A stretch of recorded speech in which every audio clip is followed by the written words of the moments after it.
Guys, kita bahas lagi kasus pembunuhan di Pauman Indramayu yang menewaskan satu keluarga di Saroni. Oke, jadi gini, gue udah lama ngebuat VT karena banyak menganalisa dan mencari informasi yang tidak banyak di publikasi. Jadi gini, dari awal-awal kejadian, setelah ditemukannya kelima korban, ini banyak kesaksian-kesaksian yang sebenarnya cocok dengan keterangan Prio dan Ririn di awal. Contohnya, ini keterangan paling awal yang di media online muncul di pojok1.com.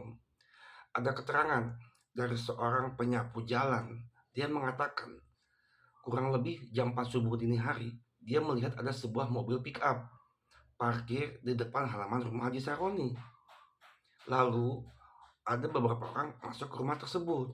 Nah, itu keterangan awal, tapi mobilnya pick up ya. Keterangan kedua, penjual konter HP. Ini pukul 9.10 malam melihat ada satu buah mobil jenis Avanza atau Xenia hitam parkir di depan rumah korban. Dan dia melihat ke arah rumah, pintunya terbuka dan mengatakan sepertinya di rumah lagi ada tamu. Dan karena terlihat ramai.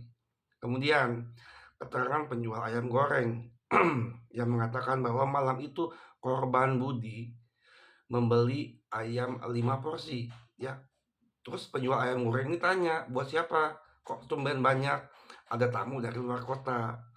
Keterangan penjual ayam goreng ini sejalan dengan keterangan Ibu Emma yang setelah ditemukannya korban itu mengatakan dia tahu itu malamnya tuh Budi tuh beli ayam katanya karena bilang ada tamu dari luar kota. Ibu Emma bilang dari Tangerang ya.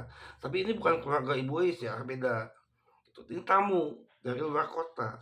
Kemudian Ibu Teti, ibunya korban Is, mengatakan anak malam itu saya masih teleponan dengan anaknya. Dan Is mengatakan Budi mundar-mandir terus nih ke kamar, ada yoga temannya di rumah belum pulang-pulang. Nah, ingat, semua keterangan ini adalah fakta di lapangan. Sekali lagi ya, fakta di lapangan tapi bukan fakta persidangan. Ada apa? Kenapa? Karena semuanya mencabut keterangan.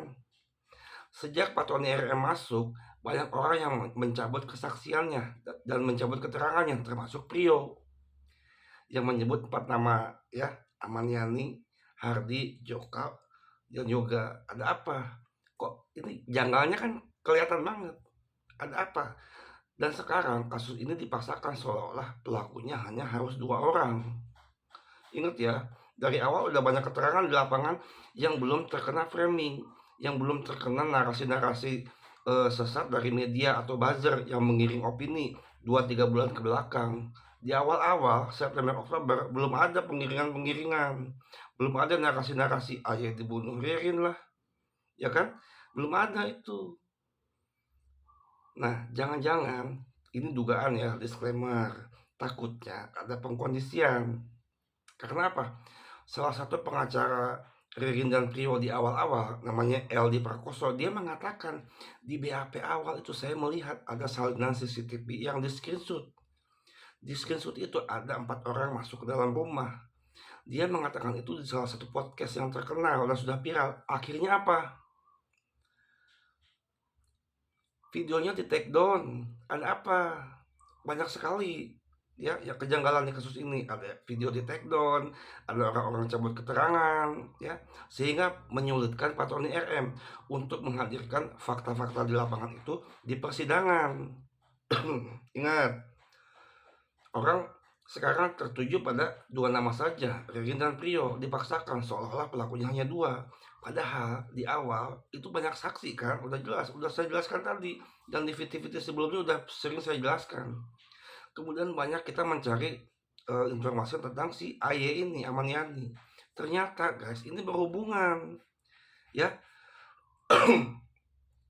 Kenapa profil keluarga Haji Saroni tidak pernah dimunculkan ke publik? Ada apa? Haji Saroni mantan kepala cabang BRI, istrinya mantan kepala cabang BJB yang mengangkat AY ini kerja di situ dari security, kemudian naik jabatan jadi pegawai biasa hingga menjadi hingga menjadi manajer operasional pencairan dana ya kalau tidak salah, hingga menjadi humas SDM waktu dipindahkan ke Bandung. Ada apa? ini Amaniani ini kenal dekat dengan keluarga Haji Saroni. Jadi saya sangat percaya dengan keterangan di awal Prio dan Ririn, ya. Sebelum cabut keterangan si Prio ini, bahkan Prio mengatakan di depan penyidik, waktu lidik dan sidik, dia mengatakan ada 4 nama tersebut, tapi setiap dia menyebut nama itu, dia dipukul, disiksa, akhirnya dia menyerah. Ayo, ada apa? Dan untungnya polisi di kasus ini yang melakukan kekerasan sudah dikenakan sanksi kode etik, ya. Ini bisa digunakan Pak Tony RM loh dibanding. Jangan salah, banyak strategi jitu yang belum dikeluarkan oleh pengacara Tony RM untuk membela kliennya. Ingat ya, Tony RM bukan mau membebaskan Ririn atau bukan mau membela pembunuh. Dia ingin mengungkapkan kebenaran. Jika ada pelaku lain, itu harus diungkap. Ingat, kalau kalian mencari keadilan untuk 5 korban, kejanggalan sekecil apapun harus diungkap, bukan tutupin. Ya, ingat. Dan ada orang politik muncul di kasus ini, artinya apa? Kalau orang-orang politik muncul di kasus pembunuhan, artinya ini kasus besar, guys. Oke? Contoh KDM, kemudian anggota DPRD Indramayu, ada apa pada turun di kasus ini? Ya, si Aye ini kenal lama dengan Budi Saroni. Ini ada indikasi berhubungan dengan kredit fiktif yang pernah dicairkan oleh Aye terhadap beberapa orang. Diduga ya yang 24M ini untuk kepentingan dana politik tahun 2014-2019. Dan di tahun 2023 kebongkar lagi ada aliran dana yang lebih besar, jumlahnya ratusan miliar. Ini diduga ya.